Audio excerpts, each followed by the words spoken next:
Today we dive into the top 2 Washington quarter dollar coins that every collector talks about. These coins carry history, rarity, and serious value. If you think quarters are just spare change, you need to see this. Watch till the end to know why these two stand above the rest, and how much they can actually be worth. The Washington quarter has been around since the early 1930s, but the 1983 version has a bit of an unexpected twist in its history.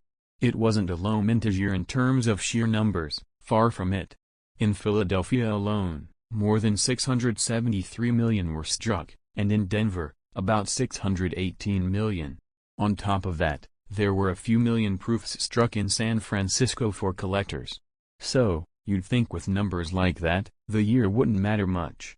But here's the catch: in 1983, the mint didn't release the standard uncirculated mint sets that collectors often rely on to get pristine examples.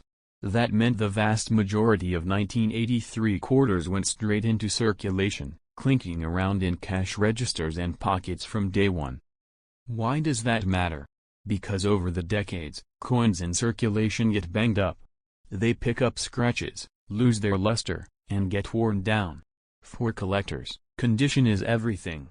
So while there might be hundreds of millions of 1983 quarters out there, finding one in truly high grade, sharp details, bright luster, no distracting marks, is surprisingly tough.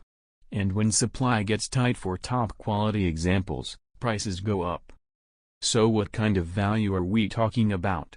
If your 1983 quarter has been well used, it's likely still worth about face value. That's the reality for most of them.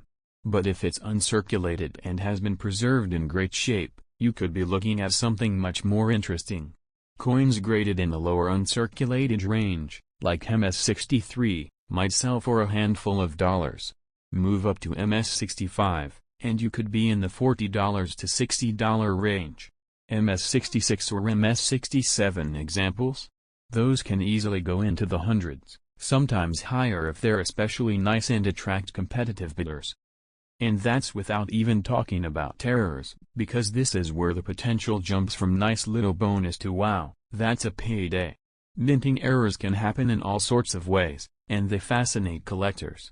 One of the more famous varieties from 1983 is known as the spitting eagle. On the reverse side, there's a small die gouge between the eagle's beak and neck that makes it look like the bird is spitting. It's subtle, but collectors love quirky things like that. And high-grade examples of the spitting eagle can fetch far more than standard coins. Then there are the big, bold errors, like off-center strikes. If the design is shifted noticeably so part of the coin is blank, collectors take notice, especially if the date is still visible. The more dramatic the shift, the higher the value tends to be. Even a modest off-center strike can be worth many times face value, and the more extreme examples can bring in well over $100. But the real showstoppers are the major oddities, like coins struck on the wrong metal planchet or overstruck on other coins or tokens. There's a legendary example of a 1983 quarter that was struck on an amusement token. You can actually see the token's original design peeking through, including the words "This is my lucky day" and little clovers. That coin ended up selling for an amount that could buy you a solid used car, because for error collectors, it's one of a kind. And sometimes, it's not even about wild visual errors, it's about the hunt for the finest known examples. There's a part of the hobby where collectors compete in something called registry sets. These are collections of coins graded by third-party services, and the goal is to have the best possible examples in the world. Registry collectors will sometimes pay top dollar for a coin that's technically common, simply because it's graded a hair higher than anything else available. For a coin like the 1983 quarter, where gem examples are already rare, that competition can drive prices into surprising territory.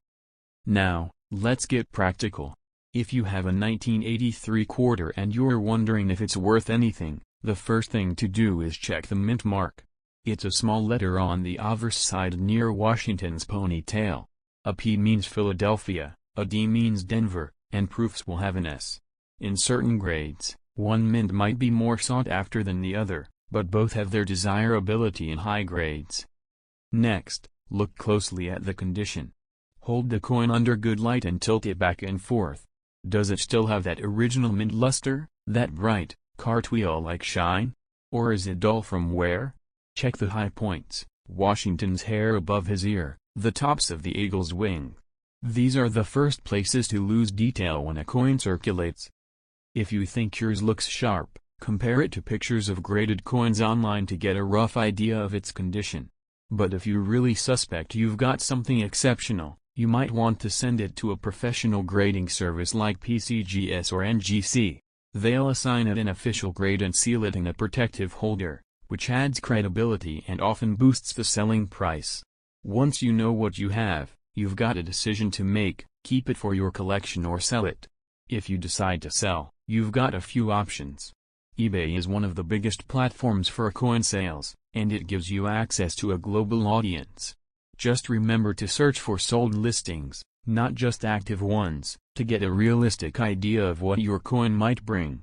Anyone can list a coin for thousands of dollars, but that doesn't mean it will sell. Sold listings tell the real story.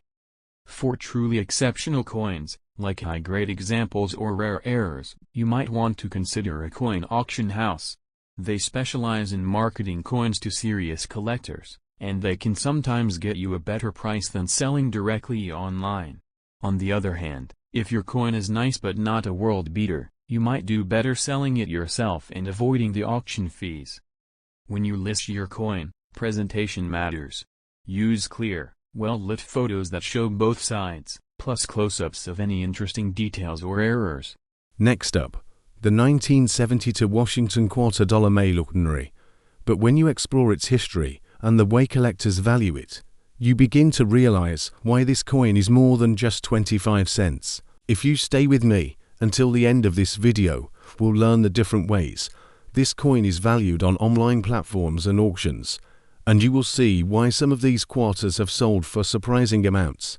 The Washington quarter had already been in circulation for 40 years. By 1972, first introduced in 1932 to honor the 200th birthday of George Washington, the design by John Flanagan became a staple of American coinage. The obverse features the profile of Washington, with the word liberty above and the national motto "In God We Trust" to the side.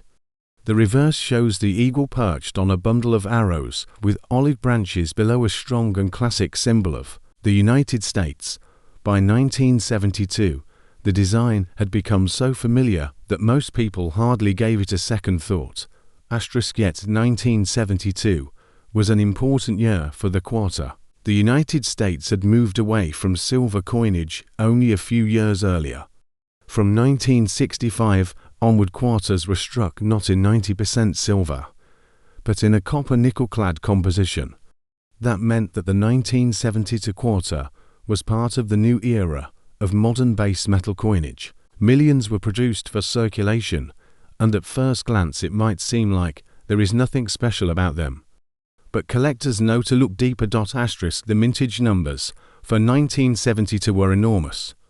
The Philadelphia Mint produced over 215 million quarters without a mint mark. The Denver Mint added more than 311 million with the D mint mark. The San Francisco Mint produced proofs for collectors only, and those carried the S mint mark. In total, hundreds of millions of 1972 quarters entered circulation, in them common in worn condition today. But the story changes dramatically when you consider condition, rarity and errors.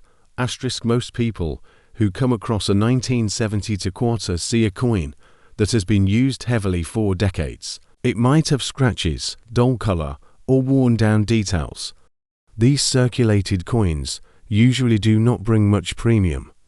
But when you find a 1972 quarter in mint state condition, with full luster and sharp detail, the value begins to rise. Coins graded mint state 65 and higher are much harder to locate because so few survived without marks from bags and circulation.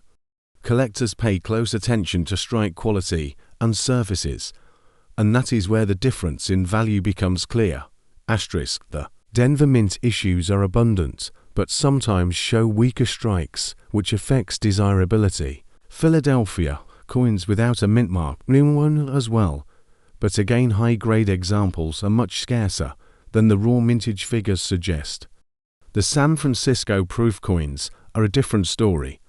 Struck with polished dies and special care, these proofs show mirror-like fields and frosted design elements. They were never intended for circulation, and today they remain popular with collectors who want a complete set. Asterisk eras from 1972 were where things become exciting. Quarters from this year are known with double die obverses, where parts of the lettering or design are struck twice and appear double to the naked eye. Some of these double dies are bold enough that they can be spotted without magnification, and collectors compete strongly for them.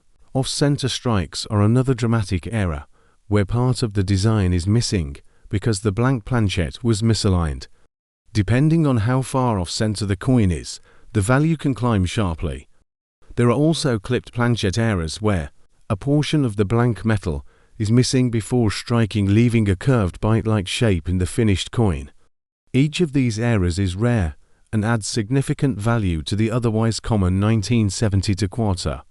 Asterisk another important factor for collectors is color and luster. Quarters that still show their original mint brilliance are far more desirable than dull grey pieces. Even among mint state coins, there is a huge difference between a coin with average luster and one with blazing eye appeal. Collectors are willing to pay premiums for coins that simply look better, even if the technical grade is the same. Asterisk the historical context of the 1970 quarter also matters. The early 70s were a time of transition in American coinage. Silver had vanished from circulating dimes and quarters only a few years earlier, and inflation was beginning to erode the buying power of the coin. What once bought a decent amount of goods was now becoming less and less valuable in real terms. Yet the quarter remained one of the most used coins in daily commerce. The 1972 issue carried that roll through grocery stores, gas stations, and vending machines across the nation. Holding one today is like holding a piece of everyday life from the early 70s. We come to the part that every collector wants to know. How much is a 1970 Washington quarter worth today? The answer depends on condition and variety. Circulated examples from Philadelphia or Denver are usually worth only their face value or slightly above. Mint state coins, however, can bring premiums, with higher grade examples selling for several dollars each and top graded coins bringing more.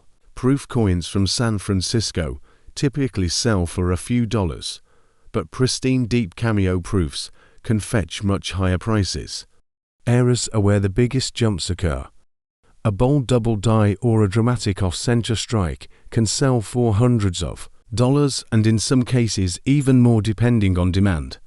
The values I am mentioning come from a combination of different online platforms, price guides, and auction records where collectors actively buy and sell these coins today. Asterisk so if you have a 1972 Washington quarter, do not dismiss it. It may be an ordinary circulated piece, or it may be something far more valuable. If you want to know the exact price of your coin, whether it is a Philadelphia, Denver, or San Francisco issue, whether it is a proof or an error, leave a comment with the details. Every coin has its own story, and by comparing yours to recent sales, you can discover what it is truly worth. The 1970 Washington quarter dollar may seem common, but in the right condition or with the right variety, it can be a real treasure hiding in plain sight.